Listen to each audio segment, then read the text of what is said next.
Many of the people who watch these videos, you yourself perhaps, also enjoy watching Moist Critical's content. And I have a problem because I think I scammed Charlie out of $250,000.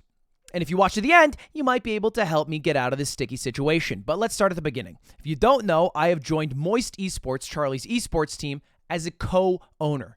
And a lot of people are a little confused on what that means. Basically, it means I am an equal owner to Charlie, except in percentage. Obviously, he's big Moist himself. He owns a lot more of the company, but I own a little bit. Enough that I can bring my dick to the table and I'll be like, I think this is a good idea. But I don't get to make the final say. The final say will always be chosen by Charlie and the guys who originally created Moist, which makes sense. They made that from the ground up. And so when I went to them and I said, hey, I want to make a Valorant team because, one, I really like playing Valorant, and two, I want to stop making my viewers watch me play Valorant. I'd rather make them watch pros who play Valorant that we can cheer for. They said no.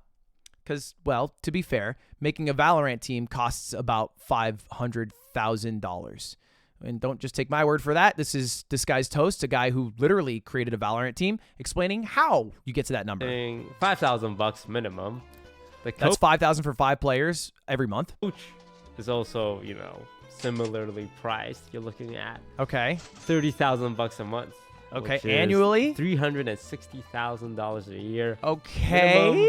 And again, this doesn't include any other staff you might need, like designers, like stuff like accountants and lawyers to look over these contracts. Add everything up, and that's at least $500,000 a year. Not even including flights or hotels if they need to go to tournaments and compete. Okay, so it can be pretty damn pricey to run a Valorant team, but look, let's be honest. Moist is a super successful esports team, and Charlie probably figured out a way to make that profitable so he can take a risk on the biggest spend that Moist ever has on Valorant because he will be able to figure out, again, along with me, how to turn a profit. Oh, no, that didn't happen either. But surely a creator-backed org run by one of the most respected figures in the industry, not to mention handsome, surely would be able to eventually turn a profit, right? For those that don't know, I'm sure most of you know by now, I own an esports org called Moist Esports, and I fucking love it. I am extremely passionate about Moist Esports, but I run it at a massive net loss. I don't want to get too deep into the nitty-gritty here, too deep into the weeds and the brass tacks, but I lose roughly 6 figures a month on it. And again, Moist Valorant, the Moist Mogul's Valorant team, is the most expensive spend, the most expensive investment that Moist has ever made. How'd I convince him? Well, I told him I'd go halvesies. Charlie's never even played Valorant, so I was pumped when he said yes. And because of that, we've ended up with our own Valorant team, the Moist Moguls, which represents not only Mogul Moves, but also Mogul Mail. Look at that. And it's a team of 5 super cracked players, along with an amazing coach, who get to compete in maybe the highest level of Valorant gameplay. Well, not really. It's tier 2. We'll get into that in a little moment. But first, you might be asking yourself, well, Ludwig, okay, you spent a lot of money on this, $250,000. Charlie spent $250,000 along with the rest of Moist. How are you planning to make money? And Toast asked that very same question when he got his team. How do esports orgs actually make money? And I've actually been thinking about this for a while now. I think it's possible. All right, we're clearly in a downturn. There's esports firings left and right. You've heard about them nonstop. There's probably another one that's happening this week and next week and the week after. But if there is anyone in this space who can do it, it's probably a creator.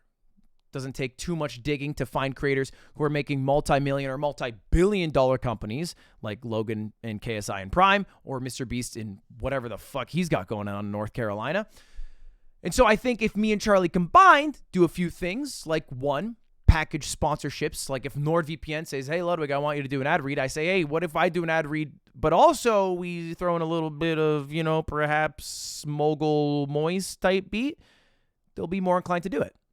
2, we can create products. And rather than use a jersey to promote some random ass keyboard that you get no profit in if it grows or fails, we would own whatever we advertise. So a Swipe Bidet sponsored Moist Moguls team, if it's on the big stage and reaches enough people, could, because we own Swipe itself, be a lot more profitable than trying to sell Doritos on the jersey. And then 3 is make a really, really, really cracked team and then let somebody pay a shit ton of money for it. Or like they do in League of Legends, LEC, you might have noticed Misfits, it's another esports team. They had a spot in the European League division. They sold it for like millions and millions and millions of dollars, and now they're investing a shit ton into content because they're like, okay, this league thing's not making money, but the spot's worth a lot. Let's pivot. So that's like a longer term strategy, more of an exit plan. Really doesn't super work in Valorant with the way Riot made it, but I think with these three strategies, you can start to make money, and that's also the goal. And the fourth strategy is a strategy that Moist has been doing, which kind of ties into the first one, which is reacting to the content itself, using your esports team as content in its own right.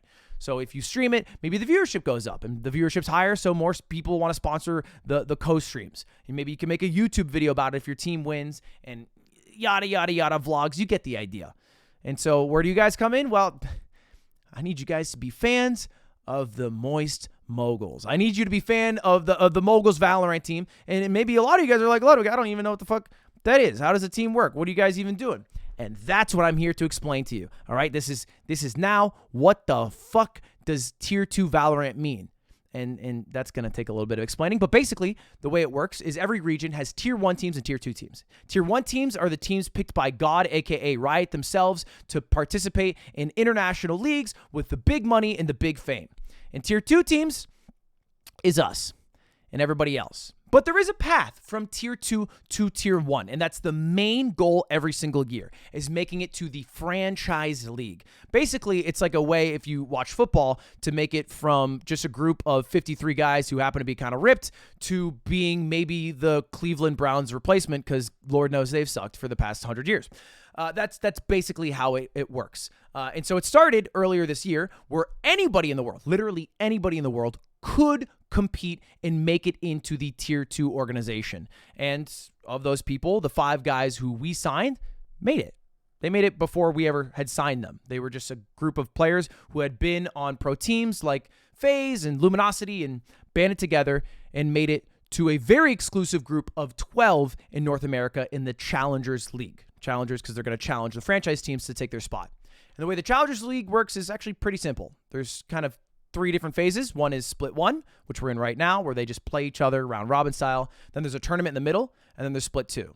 All of this just earns you points. There's 12 teams. 8 teams with the highest points will go on to the Challenger playoffs. And the playoffs is a double elimination bracket where everybody goes against each other, those 8 teams, double elimination, and I think 2 make it through to go to the Ascension tournament. All right? And then the Ascension tournament is how you ascend. This is like stages of Super Saiyan at this point, from the Tier 2 to the final franchise league.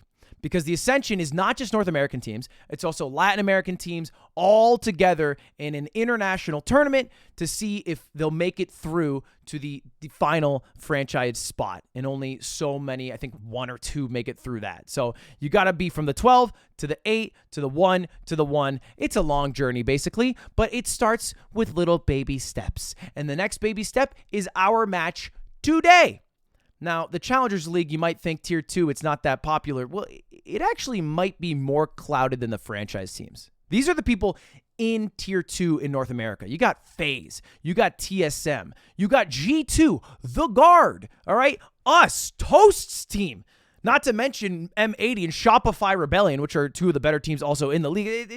It's crazy stacked. And honestly, you might recognize more names here than you would even in the franchised league. So the viewership's actually been really good for it. And the match today is amongst us, or between us and the Turtle Troops. It's one of the matches that gets you points that hopefully brings you from top 12 or from the 12 teams and challengers to top 8. Hopefully this all makes sense. I feel like I'm speaking pretty coherently. Anyway, all you need to worry about is tuning in to watch us today at 6 p.m. Central Time, 7 p.m. Eastern Time, 4 p.m. Pacific, in a best of 3 against Turtle Troops, where the Moist Moguls, for the first time ever, are going to try to frag out and get some points and work on their journey to making it to the franchise league. And I'll be watching it live on stream. And how else can you help? Well, just follow Moist. Honestly, give Moist some love, because they put $250,000 into this, and to be honest, it might be a fucking scam. It might be the worst investment of all time because we might not see a penny of that back. But god damn it, do I love Valorant, and god damn it, do I suck at it. So I got to do something on stream that's better than me playing at a shit level. And this was my only idea. Anyway, I'm rooting for the Moist Moguls. I hope you guys become fans of the Moist Moguls. And if you do, follow Moist Esports on Twitter. If this was a huge scam, Charlie, and you lose $250,000, don't get mad at me. Say one of your classic lines. Poseidon's nipples, and get a really big sponsor. And hopefully don't be mad at me. All right, I gotta go. See you later.